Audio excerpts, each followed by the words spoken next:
ऐसा कहा जाता है कि इसी स्थान पर जो साधु लोग होते थे वो अपने गुरु से योग सीखते थे। भारत और चीन में बौद्ध धर्म के बारे में काफ़ी अध्ययन किए गए हैं और इसके बारे में काफ़ी किताबें और रचनाएं आपको यहाँ पे मिल जाएगी।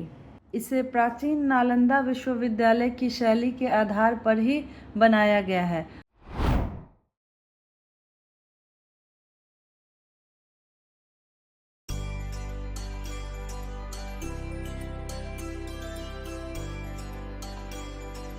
प्राचीन नालंदा विश्वविद्यालय, जिसे कि नालंदा का खंडहर कहा जाता है, उससे लगभग 1.5-2 किलोमीटर की दूरी पे अर्बन हाट चीनी विद्वान वेन सांग मेमोरियल हॉल के अलावा आप कुंडलपुर में जैन मंदिर और श्री दिगंबर जैन मंदिर के दर्शन कर सकते हैं। और यहाँ जाने के लिए आपको इजीली ई रिक्शा मिल जाएगा, जो कि प्राचीन नालंदा विश्वविद्यालय से आप ले सकते हैं और इसका किराया लगभग 200 होता है। यहाँ बाहर में ही वेन सांग की बड़ी सी मूर्ति लगी हुई है और काफ़ी ग्रीनरी है यहाँ पे, आप देख सकते हैं, और गार्डन काफ़ी मेंटेन है। अगर हम वेन सांग मेमोरियल हॉल की बात करें तो यह एक ऐतिहासिक स्मारक है और इसका निर्माण चीनी विद्वान भिक्षु या फिर हम यात्री भी कह सकते हैं वेन सांग के सम्मान में किया गया था। वेन सांग नालंदा विश्वविद्यालय के स्टूडेंट हुआ करते थे और बाद में वे इसी नालंदा विश्वविद्यालय के टीचर भी बन गए थे।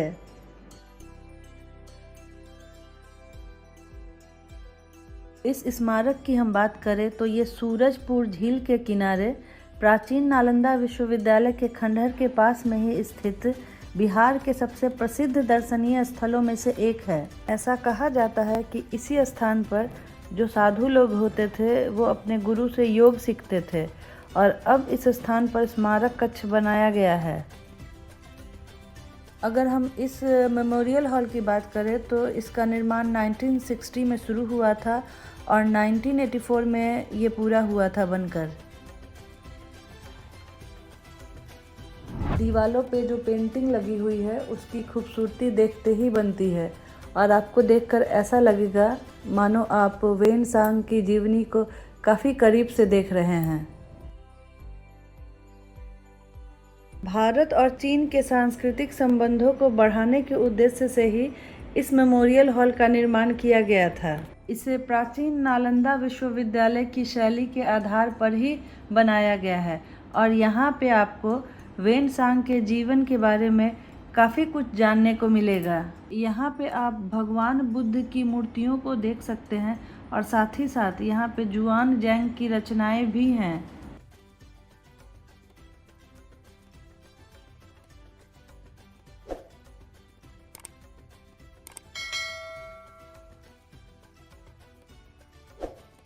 भारत और चीन में बौद्ध धर्म के बारे में काफ़ी अध्ययन किए गए हैं और इसके बारे में काफ़ी किताबें और रचनाएं आपको यहाँ पे मिल जाएगी।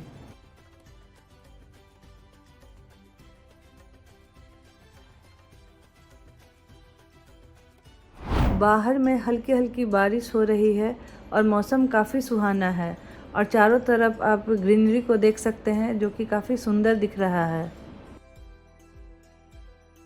यहाँ से निकलकर मैं क्राफ्ट विलेज में जाऊँगी, जो कि बिल्कुल पास ही है यहाँ से, और वहाँ पे मूर्तियाँ बनाई जाती है।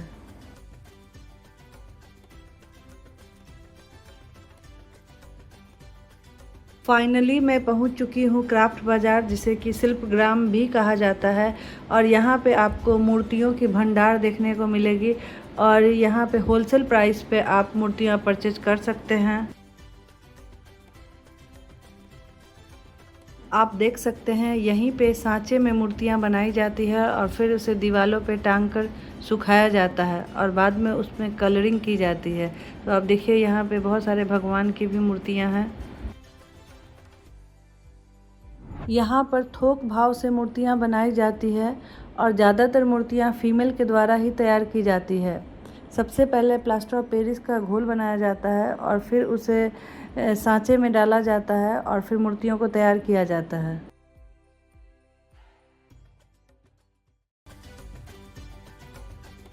यहीं पे लकड़ी का बना हुआ अशोक स्तंभ भी आपको मिल जाएगा, जो कि दिखने में काफ़ी सुंदर दिखता है।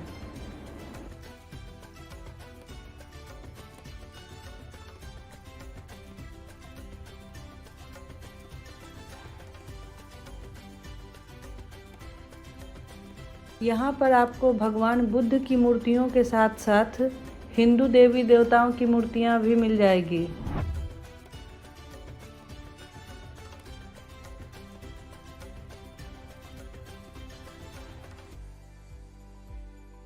यहाँ पे चारों साइड दुकान बना हुआ है और बीच में आंगन जैसा खुला है, जहाँ पे मूर्तियाँ सुखाई जाती है।